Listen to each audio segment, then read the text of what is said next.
బావమడి హరికృష్ణ గారి శవాన్ని పక్కన పెట్టుకుని కేసీఆర్ గారి కొడుకు అక్కడ శవాన్ని చూడడానికి వస్తే కేసీఆర్ గారి కొడుకుతో పొత్తుల గురించి మాట్లాడాడు ఈ పెద్ద మనిషి. హరికృష్ణ గారు చనిపోయారు. కుటుంబం విషాదంలో ఉన్నప్పుడు ఓదార్చాలి, వారికి అండగా ఉండాలనే ఒక కనీస మానవీయ కోణంలో అందరం కూడా ఉన్నాం. హరికృష్ణ గారు చనిపోయినప్పుడు టీఆర్ఎస్ తో పొత్తు కోసం ప్రయత్నించారని నిన్న అవును మా చెప్పాను. తప్పే ఉన్నట్లు అడిగాను.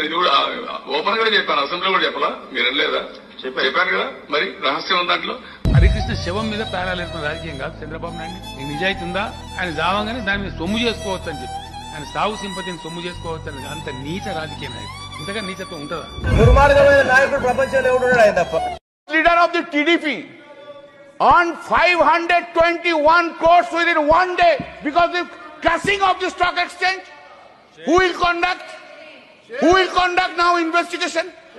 Who will conduct? No investigation because they are and that's. పుట్టిన కూతురిచ్చి పెళ్లి చేస్తే తండ్రి లాంటి వాడిని ఇంచుమించుగా లాంటి వాడిని ఏ విధంగా మోసం చేశాడో ఒకసారి మనసులో వాడితే మనసుతో ఆలోచించమని నేను అడుగుతున్నాను. వాళ్ళలో మానవత్వం ఏమైనా ఉంటుందేమో అని పరీక్షించాను నేను. మానవులం కాదు మేము, పశువులం. నమ్మిన వాళ్ళకు ద్రోహం చేస్తాం, నమ్మిన వాళ్ళ గొంతు తీస్తామని చెప్పి ఈనాడు నిరూపించుకున్న ఘాతకుడు వాడు. చరిత్ర మరొకటి ఎప్పుడూ జరిగింది. ఒకప్పుడు మరి మొఘల్ సామ్రాజ్యం టైంలో ఆ రోజున తండ్రిని జైల్లో పెట్టి